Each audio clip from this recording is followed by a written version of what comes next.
family dinner was already awkward when my sister showed up with her new boyfriend, and suddenly everyone's eyes locked on me.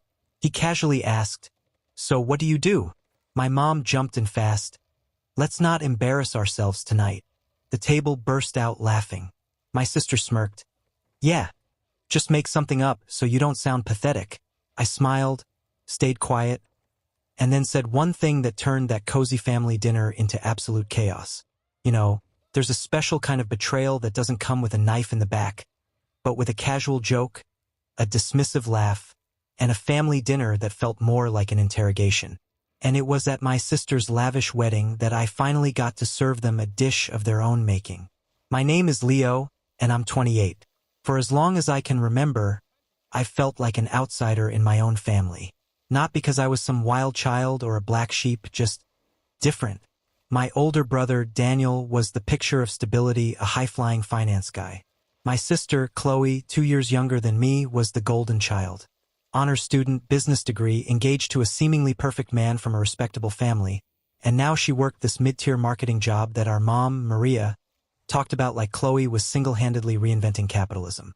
She followed the family script perfectly. Me? I restore antique furniture. I started my business right out of my garage. It's not glamorous, but it's mine. I take forgotten things, broken chairs, old clocks, vintage radios, and bring them back to life. People pay good money to restore a memory. But to my family, it was just a hobby I hadn't grown out of. It was never a real job. Last Sunday, we had one of our bi-monthly family dinners at my parents' house. Dad, Robert, grilled steaks. Maria made her usual backup lasagna. Daniel and his wife showed up with their 2 kids, who immediately claimed the living room with iPads and goldfish crackers. I arrived on time, bottle of wine in hand, and even brought a centerpiece I'd restored, a vintage-style table runner with polished brass napkin rings. Maria took one look, gave me a tight smile, and said, "That's sweet, honey, but we don't really do that rustic look anymore." I shrugged it off. I've had a lot of practice shrugging things off over the years. Then Chloe walked in, and the whole room shifted. She made an entrance like it was a red carpet event, all flashing smiles and tossing hair, holding the hand of some guy none of us had met. Liam. He looked like he'd stepped straight out of a cologne ad, tall, sharp jawline, designer shoes that probably cost more than my car insurance. Chloe practically beamed as she introduced him. "Everyone, this is Liam. He's a consultant." A consultant, of course. No one ever knows what consultants do, but it sounds expensive. My parents were immediately hooked. "Oh, how wonderful!" Maria gushed, pulling him in for a double cheek kiss.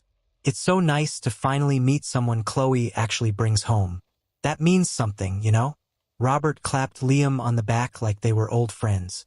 Daniel managed a half-smile while juggling his kids. Even the kids looked up from their iPads for a second. I walked up, smiled politely, and extended my hand. "Leo, older brother. Good to meet you." Liam shook my hand. "Nice to meet you too, man. I've heard a little about you." I raised an eyebrow. "All good things, I hope?" Chloe laughed, a little too loud. "We'll see after tonight." It was just a comment, small, easy to ignore.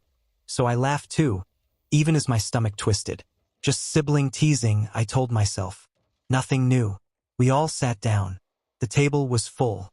Daniel and his wife on one end, Maria and Robert across from each other, and Chloe and Liam right next to me.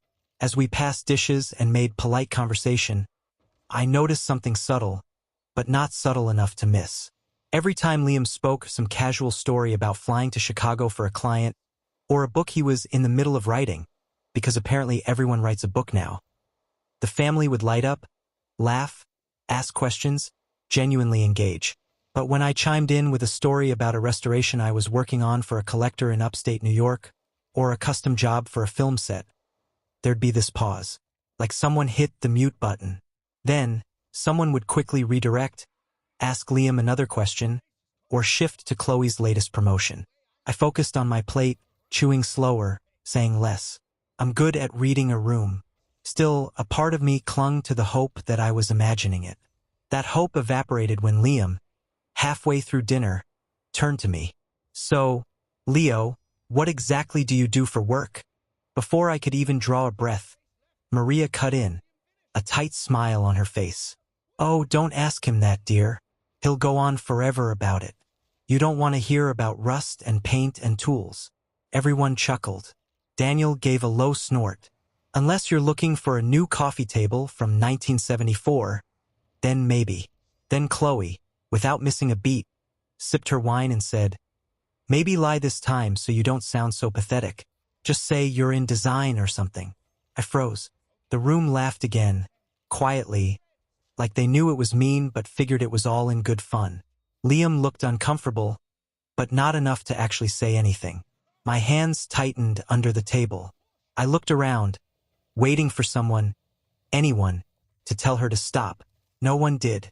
I forced a smile, the same one I'd perfected over years of being the family disappointment. Sure, I said, my voice light.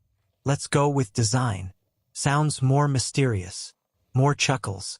Robert cleared his throat and asked Liam about the stock market. Just like that, I was erased again. But I wasn't really smiling anymore. I was calculating. As they all laughed and passed the garlic bread, none of them noticed the shift in my eyes, the flicker behind my smile, the slow, subtle breath I took as something inside me, something I'd kept quiet for far too long, finally stood up. This wasn't just dinner anymore. This was going to be the last time they laughed at me without consequence. And they didn't even see it coming. I didn't sleep much that night. I left dinner early, claiming a client meeting in the morning, and drove around the city for an hour with the windows down, no music. Just thinking. Her words looped in my head like a broken record. Maybe lie this time so you don't sound so pathetic. I'd been called a lot of things over the years. Too quiet. Too sensitive.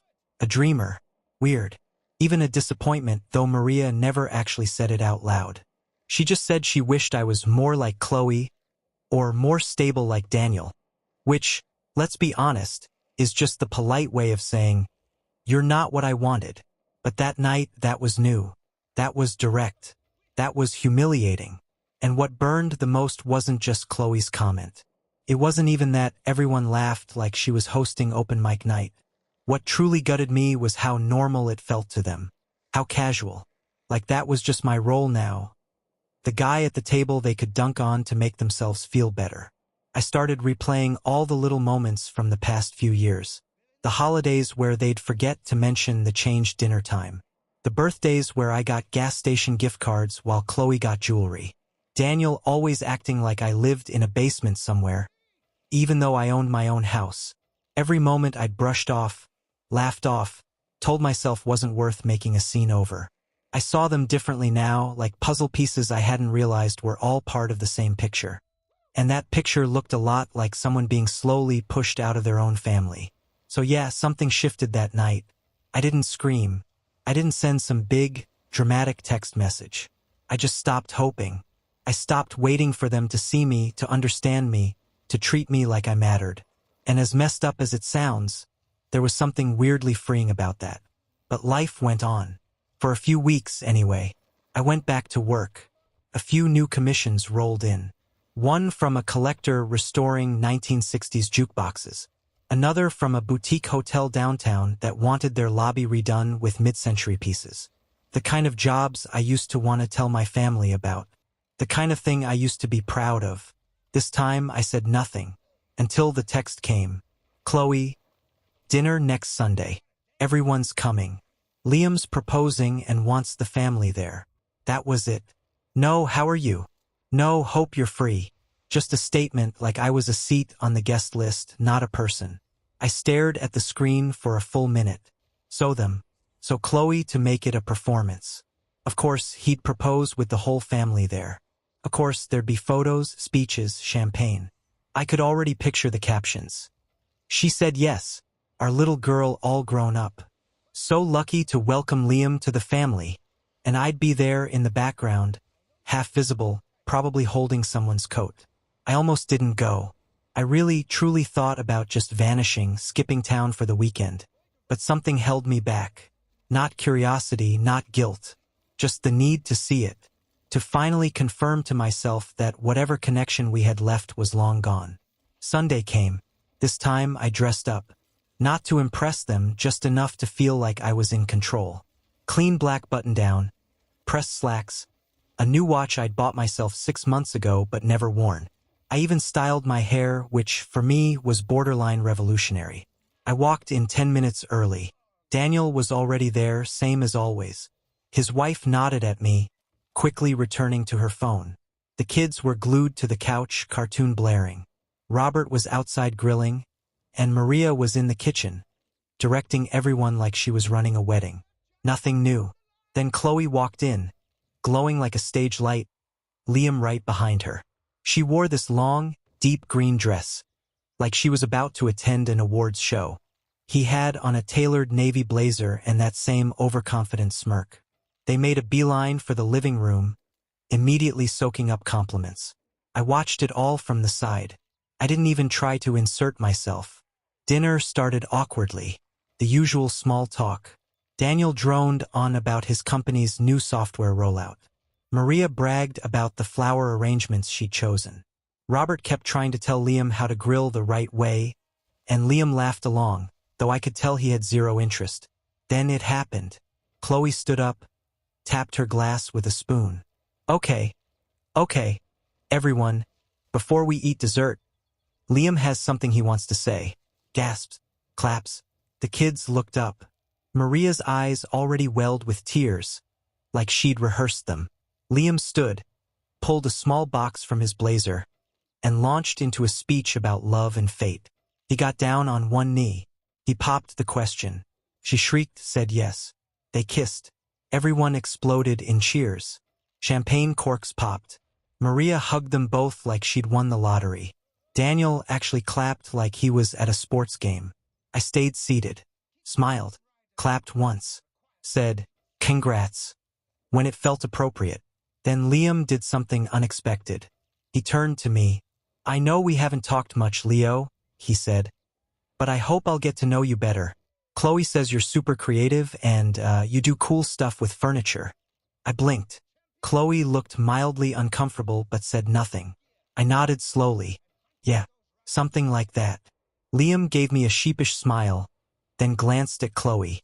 "She told me you made a chest for a museum once. That sounds pretty impressive." That made Chloe snap into action.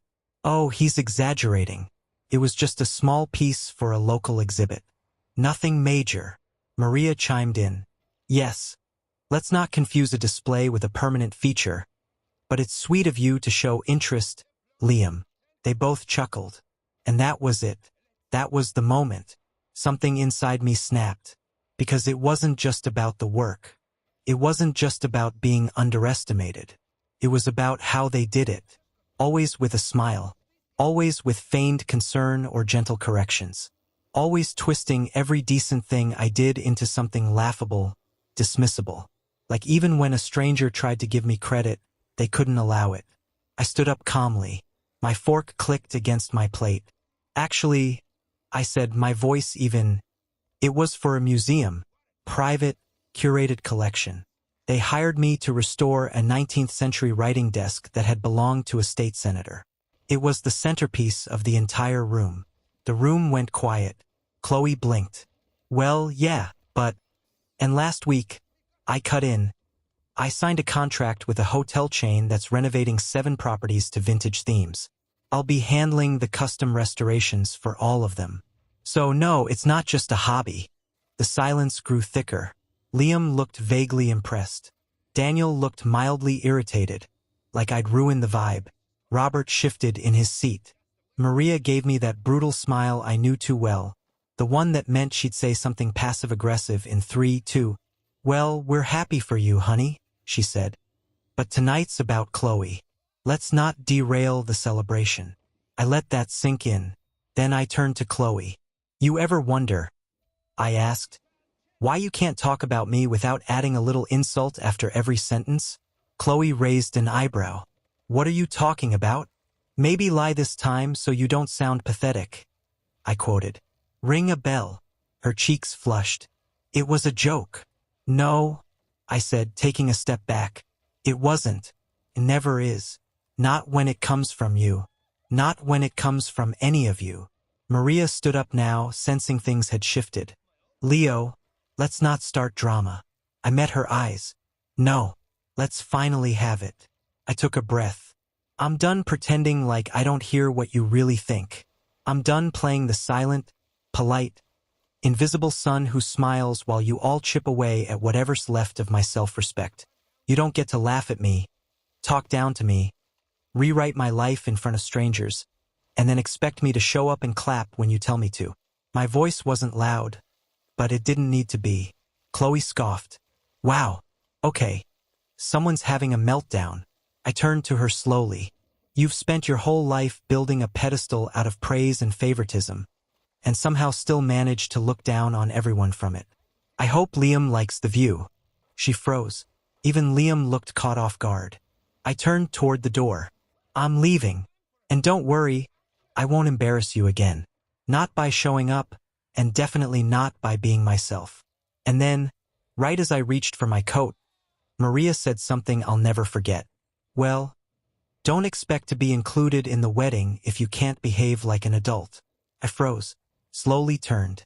The look I gave her must have said everything I didn't need to, because in that moment, I knew exactly what I needed to do next. But I said nothing. I just opened the door, stepped outside, and walked into the cold air like I was finally breathing again. And none of them knew that this wasn't the end. It was only the beginning. I didn't cry in the car. I didn't scream. I didn't punch the steering wheel. I didn't even call a friend to vent. I just sat there, gripping the wheel, engine humming quietly, staring out at the dark suburban street in front of my parents' house. Their porch light glowed soft yellow behind me. Like a spotlight on a stage I just walked off. I felt hollow. That's the thing about hitting your emotional limit. It doesn't always look like a breakdown. Sometimes it's numbness. Sometimes it's just quiet. Like your body and mind have both shut down to stop you from falling apart in public. I drove home in silence.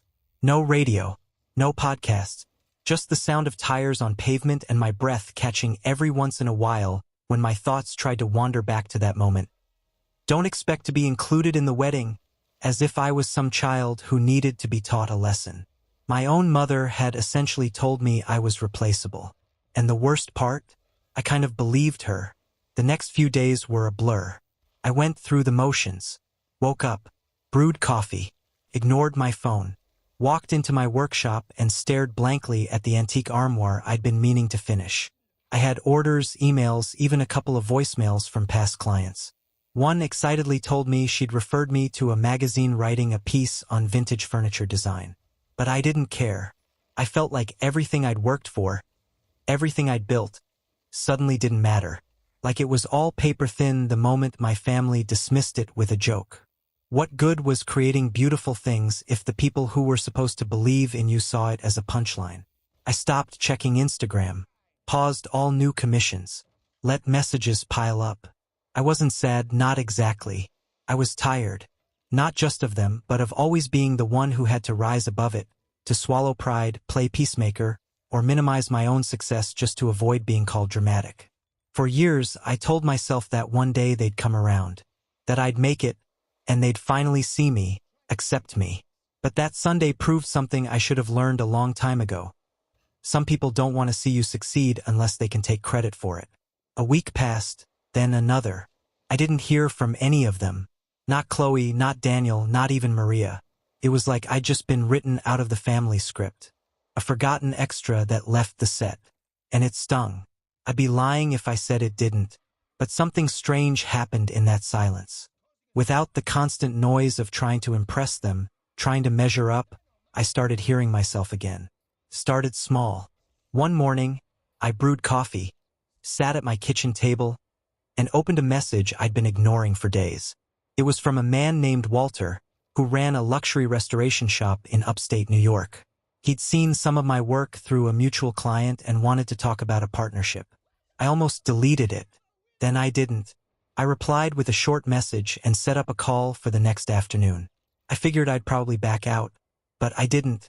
When the call came, Walter turned out to be this calm, kind, older guy in his late 60s, with a voice like gravel and stories for days.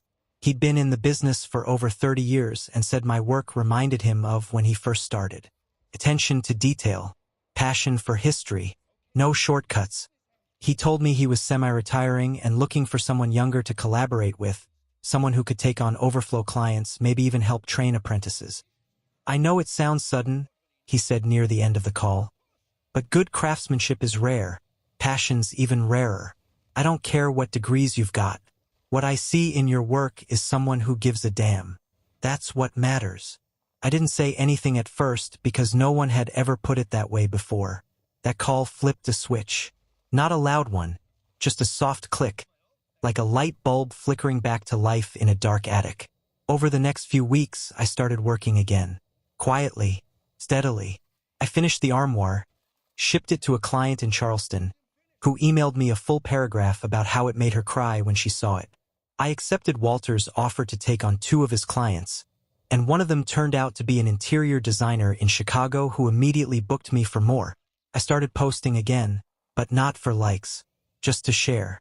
Pieces I was proud of, details I loved, stories behind each item, and people responded more than ever before. Comments flooded in, orders stacked up.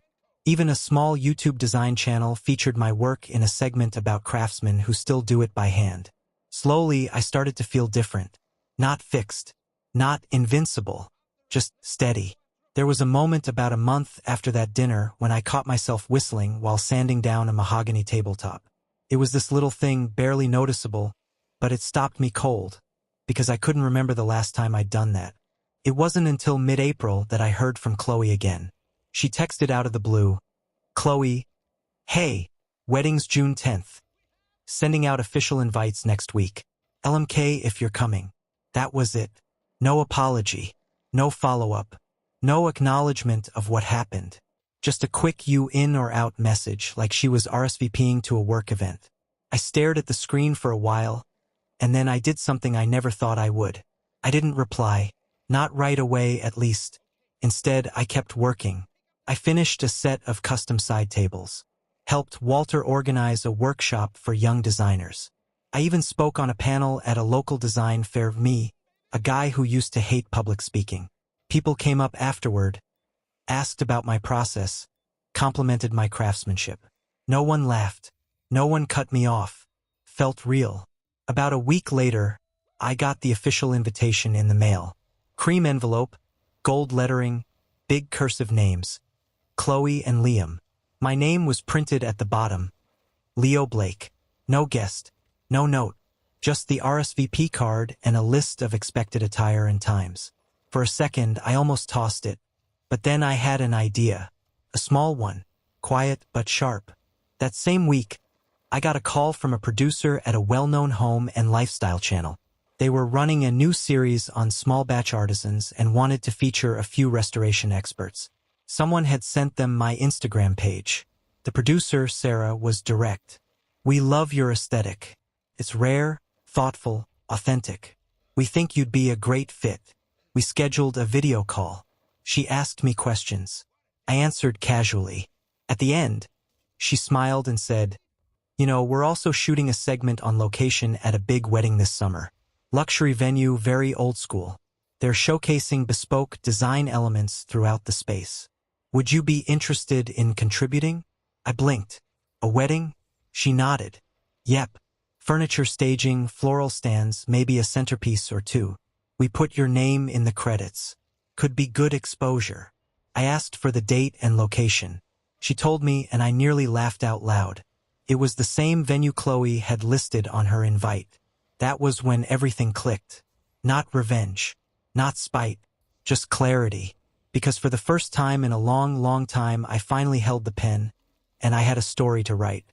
I RSVP'd yes, but I didn't tell them how I was coming, and I definitely didn't tell them why. To them, I was still the same joke from dinner. The brother they could forget until it was time for a family photo. The one they'd cut out of the toast, the slideshow, the planning emails.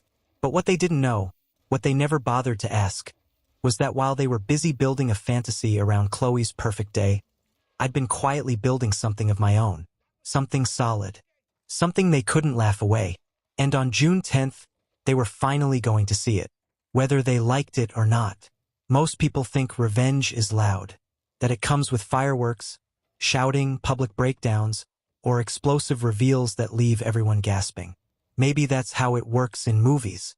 But in real life, the best revenge is quiet, patient, precise. It's not about making a scene, it's about making a point. So when I said yes to Chloe's wedding invite, I didn't do it out of sentimentality. I wasn't hoping they'd change or come to their senses or even apologize. No, I was past all that. I accepted the invitation because I saw an opening. A beautiful, poetic opening. The same family that had spent years treating me like I was less than irrelevant, a footnote in their shiny group photo, was now hosting a high-profile event at a venue where I had just been invited to contribute behind the scenes for a national design series. They had no idea, and I had no intention of telling them. Yet, the producer, Sarah, followed up with me 2 weeks later. She said the wedding venue had finalized their style brief. Vintage romantic with a modern flair. Think hand-carved wood. Warm brass tones, floral accents. She asked if I could provide 2 centerpiece console tables, custom podiums for the ceremony, and, if possible, a refurbished vintage love seat for the bridal photo area. I replied, "Absolutely." She responded 5 minutes later, "You're a lifesaver and your work is stunning. We'll make sure your name is on everything." That message stayed open in my inbox for a while. I just kept rereading that line. Your name is on everything. They were filming an entire episode around this wedding. The production team would be at the venue for 3 days. Interviews, B-roll, prep, teardown. My work would be there for every second of it. My tables, my detailing, my craftsmanship, and most importantly, my name. Not just on a tag. In the credits. On screen. Recognized. The next morning, I got to work, harder than I had in months, maybe years. I didn't talk to anyone about it. I didn't post updates online. I didn't even tell Walter, though he noticed my energy had shifted and gave me a quiet thumbs up when I finished sanding a cherrywood base in record time.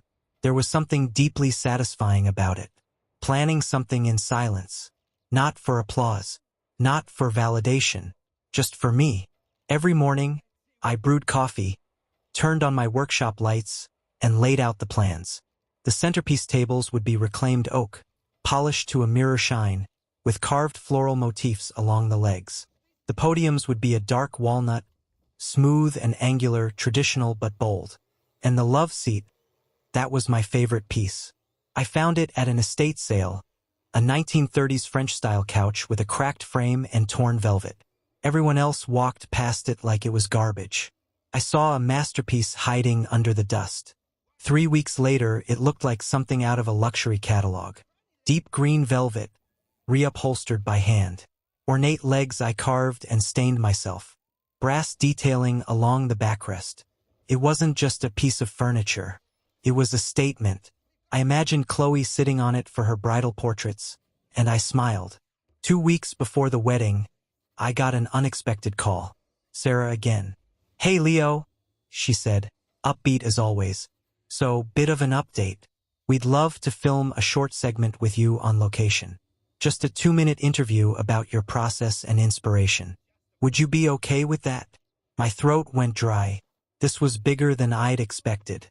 Yeah, I said, trying not to sound too eager. "That's totally fine." "Awesome," she replied. "We'll film it on Friday morning before setup. Super casual. Just you, your pieces, and a bit of backstory. People love to see the human side of craftsmanship." I hung up and stood there in the middle of my shop, heart racing. This wasn't just a background credit anymore. This was a full feature segment, a spotlight, and it was happening at my sister's wedding. I thought about telling someone. Not my family, obviously, but maybe a friend or Walter, or this one client I'd become friends with over email who always asked about my work. But something told me to wait, to keep it mine. Let the reveal happen naturally. If my family had taught me anything, it was how to stay quiet while people talked over you. Now, I was using that silence as cover. The day before the wedding, I arrived at the venue with my van packed to the ceiling. I'd wrapped every table, every podium, every corner of that love seat in layers of fabric and foam. No detail left unguarded. The venue was stunning. A lakeside estate turned event space. All sprawling green lawns and tall hedges, with stone terraces and high ceilings inside. Picture perfect. The production crew was already there, busy with camera gear and lights. I parked near the back, unloaded, and started setting up while the planner barked orders at florists and caterers. "Are you Leo?" one of the producers asked, clipboard in hand. I nodded. She smiled. "Sarah said you're the one to watch. They'll film your interview around 11 a.m. tomorrow. Just be ready." "Absolutely." I found my assigned spaces and carefully staged the pieces.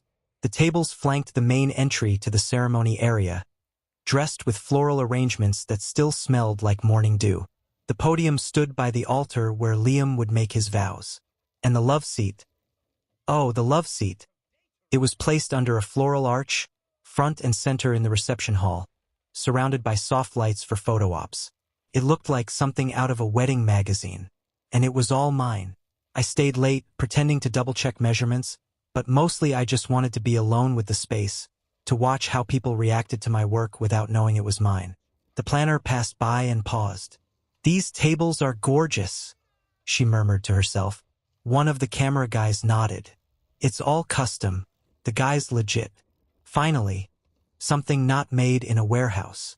I stood off to the side, arms crossed, heart quietly thudding.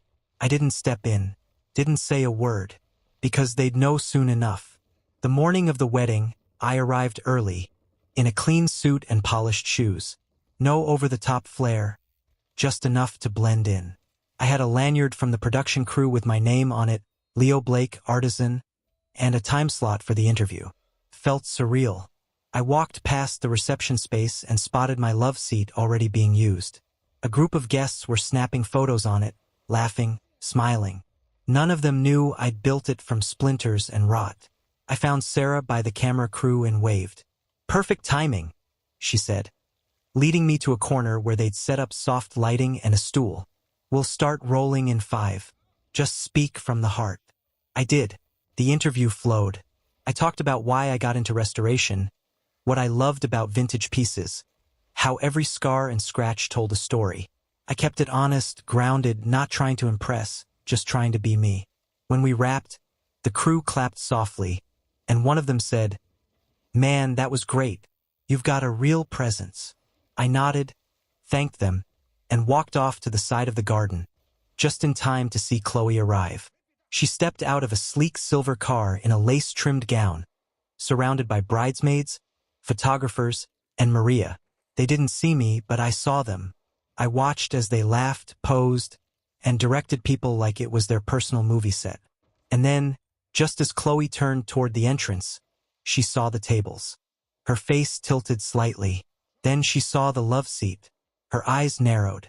She turned to Maria and said something I couldn't hear, but I saw her lips move. Then her brows knit. Maria followed her gaze, looking vaguely puzzled. And that was when the first domino fell. It didn't take long. Around noon, guests started to arrive.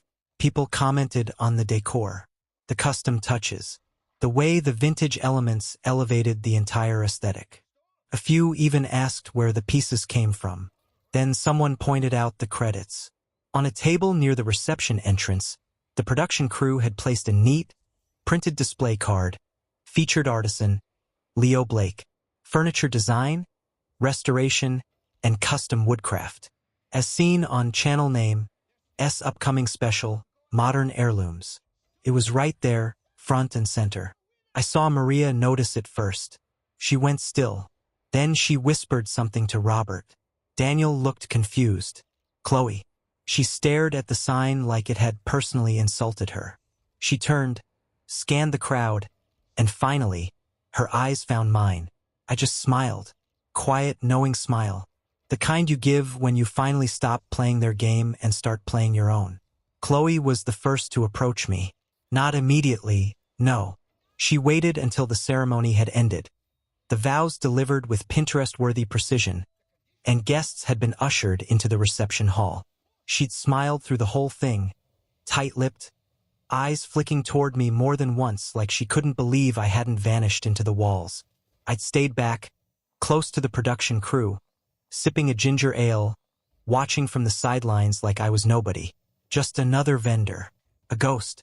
But the moment the crowd settled and the cameras began capturing the staged beauty of the evening, she made her move. She approached with a practiced smile, still in her gown, her train dragging lightly behind her like it cost more than my rent. "Leo," she said, sweet and sharp, like a compliment wrapped in a warning. "Can we talk for a second?" I looked up slowly. "Sure." She walked me toward a quiet corner behind the reception tent. As soon as we were out of sight of the guests and photographers, her smile dropped like a curtain. "What is this?" she hissed. I blinked, feigning ignorance. "The wedding. You know what I mean." Her voice dropped, sharp with panic. "Why are your things all over this venue?" "Things?" I echoed, glancing toward the furniture I'd spent weeks restoring. "You mean the centerpiece tables? The podiums? The love seat that every single one of your guests has already posed on?" She crossed her arms. "Don't get smart with me. You're sabotaging my wedding." I laughed once, quietly. "Sabotaging? I built half this place, Chloe. If anything, I saved it." She stared at me like I'd grown two heads. "Did you plan this? Did you know the crew would feature your work here?" I met her eyes, calm as a still lake. "They contacted me through a client. I didn't mention your wedding at all. Just accepted the job. It wasn't until they told me the date and venue that I realized who it was for." Her jaw clenched. "I could have said no," I added. "But I didn't. Because why should I?" She didn't respond. "And I could have warned you," I continued. "Told you I was involved. But I figured it'd be more fun this way." Her mouth opened, then closed. "I'm not here to ruin your day, Chloe," I said, stepping a little closer. "I'm here because I belong here. Because for once, my work is being appreciated, recognized, celebrated. And you know what? You don't get to erase that." She looked around, probably hoping someone would interrupt. No one came. "You told me to lie about what I do," I said, so I wouldn't sound pathetic. "But now, everyone at your wedding is fawning over my designs, taking pictures, asking about me, including the wedding planner and 3 guests who've already asked for my card." I leaned in slightly. "So if you're embarrassed, maybe it's not me you're embarrassed about." She stared at me, face unreadable. I turned to leave but paused. "Oh, and congratulations, by the way. Beautiful ceremony." Then I walked back into the reception hall, leaving her standing in the shadows of her own perfect day. It didn't stop there. See, the funny thing about getting featured on national television during someone else's wedding? People notice. By the time the episode aired a month later, I'd already had 3 new commissions booked. Not from randoms. Real names. A design blogger in LA, a boutique hotel owner in Maine, a film set decorator in Toronto. Each of them had seen a preview clip the channel posted on their social media, highlighting my work and that now famous green velvet love seat. "You've got an eye," the blogger told me, "and a story." I didn't disagree. I expanded my workshop, hired an assistant, and even got approached by a publisher about writing a short coffee table book on restoration art and storytelling through furniture. Felt surreal but not undeserved. The more my name circulated, the more I realized how little I needed the validation I used to chase.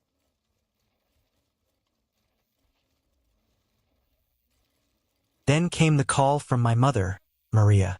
She didn't lead with an apology. That would have required reflection. Instead, she said, "We saw the episode. Very well done. Surprised you didn't mention Chloe or the family at all." I stayed quiet for a second. Then I said, "Why would I?" She huffed. "Well, we are your family." "Are you?" I asked, calm. "Because you've treated me more like an embarrassment than a son. And when you had the chance to show up for me, you chose to laugh instead." Her tone shifted. Defensive. "That's not fair, Leo. You've always been sensitive." "No," I said. "I've always been respectful. You mistook my silence for weakness." Another pause. Then her voice softened. "Your father wants to have a dinner. Get everyone together. Start fresh." I leaned back in my chair, looking around my workshop, my space, my business, my life. I don't think so, I said. What? I'm not interested in starting fresh. I already started over without you. Leo, I don't hate you, I said, but I'm not going to keep setting myself on fire just to keep everyone else warm. And then I hung up. The fallout hit slowly. Daniel texted once, some half-hearted message about being impressed, followed by a joke about finally doing something useful. I didn't respond. His wife tagged me on Instagram with a caption like she'd always believed in me. I removed the tag. As for Chloe, radio silence. But word travels. A mutual friend told me her wedding video had been delayed because the couple didn't want to include too much footage of the non-approved furniture. But it was too late. The venue had shared it. The magazine had shared it. Even the local news picked it up when the episode aired. Her wedding may have been her big day, but my name was the one people remembered. A few months later, I got an invitation in the mail. Chloe and Liam were hosting a housewarming party at their new home in the suburbs. Big cursive font, white and gold trim, my name at the bottom again. This time, I tossed it in the trash without reading the rest. I didn't need to show up anymore. I already had. In every living room that watched that episode. In every home that now had a piece of my work in it. In every article that mentioned my name next to words like masterful, authentic, and one to watch. Revenge didn't come with fire and fury. Came with focus, with patience, with knowing that you don't have to scream to be heard. You just have to let your work speak for you. And mine spoke louder than any of them ever could.